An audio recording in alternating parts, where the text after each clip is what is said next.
Bienvenue sur Contact Pro Life. C'est Germain Kaindo, toujours à la présentation. Je suis encore heureux de vous retrouver dans ce nouveau numéro où nous allons encore essayer un peu d'aller un peu plus approfondi dans l'histoire de l'identification. Pourquoi nous devons être identifiés? Dans la deuxième partie, nous allons parler de l'armée congolaise. Dans la troisième partie, nous allons aussi brosser sur le problème de la justice et le problème du remplacement de juges à la tête de la magistrature suprême dont les nominations ont été faites la semaine passée. Donc tous ces trois titres vont être liés à ce que nous appelons l'identité congolaise, parce que nous essayons de décortiquer un peu l'actualité qui concerne directement l'identité congolaise. Comment est-ce que nous pouvons nous retrouver dans toutes ces trois matières dont nous allons exposer aujourd'hui pour essayer un peu de dénoncer aussi ce qui ne va pas, pour proposer aussi des solutions. C'est ainsi que nous allons réfléchir avec vous ensemble pour vous faire voir qu'il y a des choses qui devraient se faire et qu'on est en train de taper à côté. Sans plus tarder, nous allons tremper dans le vif du sujet, qui est celui de l'armée congolaise d'abord. Nous allons commencer par parler de l'armée congolaise. Qu'est-ce qui se passe dans l'armée congolaise? Au fait, si nous réfléchissons très bien, il y a des choses qui ne sont pas dites et qui est en train de se faire, et que la tête de la République manque un peu de stratégie, selon moi. Ça, c'est selon ce qui se vit sur le terrain. L'armée congolaise, je ne parle pas de la police, parce que nous avons ici deux volets. Il y aura l'armée et il y aura la police. C'est pour cela que je vais vous faire balancer l'article de notre constitution qui parle de l'armée et celui qui parle de la police nationale. Tout est ancré dans le département du ministère intérieur. Maintenant, qu'est-ce qui se passe dans l'armée? Pour ne pas vous tremper encore dans l'histoire, l'armée congolaise est trempée et l'armée congolaise que nous retrouvons aujourd'hui, c'est une armée qui est composée de beaucoup de milices, de l'armée elle-même et des milices qui ont composé depuis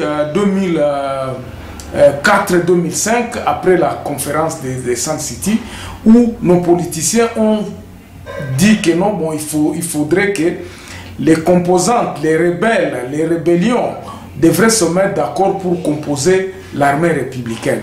Malheureusement, la chose qui a été oubliée, c'est qu'ils n'ont pas fait de profil pour qu'on puisse dire qui doit être accepté. Parce que ceux qui étaient des généraux dans ces milices-là venaient avec leur titre dans cette armée républicaine. Et là, c'est là où on a trouvé l'erreur que les politiciens ont commise. Mais je ne sais pas si c'était par contrainte ou par quoi. Mais nous avons assisté ici à Sun City ils ont été obligés de se mettre d'accord pour réunifier le pays, parce que le pays était morcelé par des rébellions à l'est, des rébellions vers le nord-ouest. Il y avait le RCD KML, il y a MLC, il y a le RCD, et Goma, tout ça. Donc ils se sont mis d'accord pour que le pays rentre unifié. Et donc l'armée congolaise devrait donc engloutir, donc absorber tous ces milices pour faire une seule armée. Et c'est là où nos politiciens ont commis la bêtise qui nous met en déroute aujourd'hui. Pourquoi? Parce que on ne sent pas cette armée républicaine.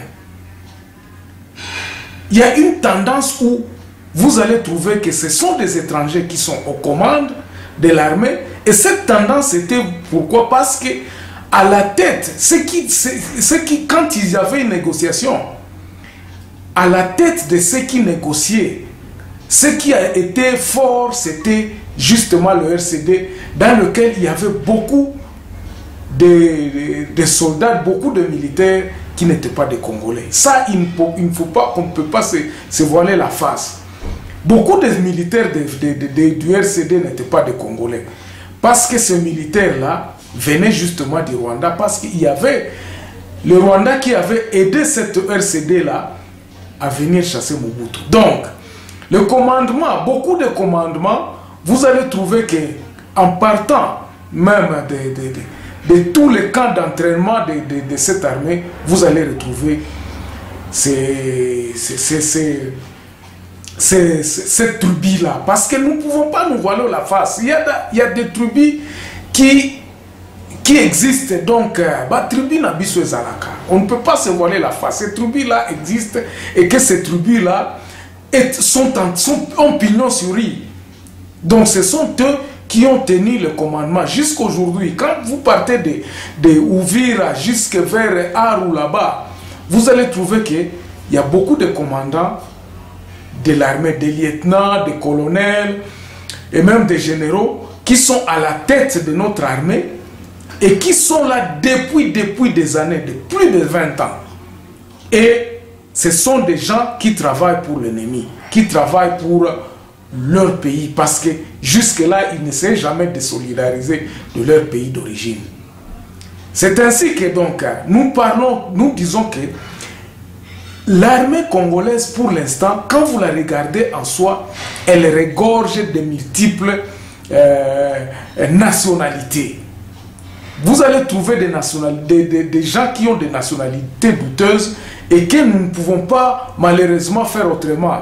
Parce que il découle de cette convention de 2004, 2005, de Sun City, quoi, de la conférence de Sun City, qui disait que nous faisons un accord à ce qu'il y ait un seul armée et que tout le monde faisant dans ces milices-là appartenait directement dans l'armée. Il y a eu, on a réunifié, on a donné une seule tenue, donc l'accoutrement de l'armée, tout ça, ils ont été définis et tout le monde a reçu ça. Et ceux qui avaient des grades de colonel ou de général venaient directement, sans même être entraînés, sans même passer par une autre formation, ils étaient directement pris comme des colonels ou des commandants dans l'armée congolaise. Maintenant, place oyo ngana ko préférer na lobana lingala parce que batu oyo baza ko trahir biso na kati armée eza ba congolais te, ou soit ce sont des Congolais qui travaillent maintenant pour cet ennemi et ils sont vêtus de quelle casquette? Beaucoup d'entre eux sont vêtus de casquettes de Rwandais, donc ils sont de colonels, ils sont des Congolais, mais casquette na bango balati ba Congolais, mais vraiment baza ba Rwandais, parce que quand vous le regardez, s'il peut parler une phrase comme nous parlons en français ici, sur 10 mots qu'il va parler, 8 il va le parler en Kinyarwanda. C'est ça. Et je mettrai à défi celui qui me contredira. Na bato baza ko yikolanda na Congo, bao bazolanda ngai na Goma, bao bazolanda nga na Butembo na Beni, ba yebi likambo. Ils connaissent, ils savent, beaucoup savent. Mais ils ne peuvent pas dire, ils ne peuvent pas faire autrement. Regardez ce qui se passe dans le Lualaba, où on a chassé pratiquement des populations dans une îlot et quelqu'un, un commandant est venu, quand vous le regardez comme ça, c'est un Munyarwanda, et on l'a présenté que je suis Congolais, mais ne m'appelez jamais Rwandais. Mais ce sont des infiltrés. C'est quoi Otogosala Ndengenini? Président de la République, qu'est-ce que nous devons faire maintenant pour éliminer cette histoire-là? Je suis en train de voir que la politique de notre pays, je ne sais pas si vraiment nous voulons aller au but. Cette semaine, on nous parle de l'identification biométrique des élèves. Je crois que vous avez suivi les actualités. On nous parle des identifications biométriques des élèves. On nous a parlé des permis de conduite biométriques. Mais on essaie un peu, on essaie d'éviter à dire l'identification nationale du Congolais. Tout Congolais devrait s'identifier. Mais maintenant, je crois que c'est la stratégie maintenant qui manque à ce qu'on ne puisse pas se jeter dans l'eau, donc d'en parler. Et ils ne veulent même pas réfléchir comment ils peuvent identifier le Congolais pour lui donner une identité vraiment clair. Parce que l'identité que le militaire aura, l'identité que la population aura, l'identité que l'enfant de l'école primaire, l'identité même, la carte, disons, le permis de conduire que devrait avoir tout Congolais, devrait avoir un numéro d'identification de ces Congolais-là. Ça devrait avoir en principe un numéro d'identification. Mais comment est-ce qu'on est en train d'éviter de parler de ces numéros d'identification? Parce que nous devons faire d'abord asseoir l'identification des Congolais, région par région, tribu par tribu. J'ai suivi d'autres amis qui disaient que non, le tribu, il faut éviter le régionalisme. Voilà là où ça nous amène aujourd'hui. Parce qu'il y a une cacophonie. Si nous sommes en train d'éviter le naturel, il nous revient au galop. Nous ne nous développerons jamais si nous ne savons pas qui nous sommes. Ainsi, dans l'armée, nous devons absolument, Monsieur le Président doit absolument faire de son mieux pour identifier les soldats congolais. Pourquoi? Parce que ceux qui tuent à Beni sont identifiés comme des FARDC. Je ne sais pas si vous avez remarqué que les soldats ougandais, les soldats tanzaniens, les soldats rwandais, les soldats congolais, les militaires ont tous presque la même tenue. On ne cessera jamais de le dire. Mais comment est-ce que nous pouvons savoir que celui-ci, cette tenue est distinguable? Bien sûr qu'il peut y avoir des fraudes, mais nous devons d'abord, dans un premier temps, nous distinguer. Nous avons vu à la présidence de la République, le président de la République a pris courage de prendre, de vêtir différemment ses gardes. La garde présidentielle, pour le moment, est vêtue avec une autre tenue. Donc, ceci, c'était dans le souci, je crois, de distinguer pour que nous puissions vraiment, nous puissions voir que celui-ci vient d'où. Nous puissions le distinguer, nous puissions le remarquer que non, celui-ci, ce n'est plus le même que celui d'hier. Donc la première des choses que nous devrions faire dans l'armée, c'est l'identification totale de tous les militaires. On doit nous dire exactement quel est le nombre de militaires que nous avons. Si nous avons 150 000 hommes, nous devons savoir comment sont ces 150 000 hommes. Aujourd'hui, je n'ai jamais entendu parler qu'on nous dise combien de militaires nous avons. Parce que ni même les policiers, et ça m'étonnait que Carly, le gouverneur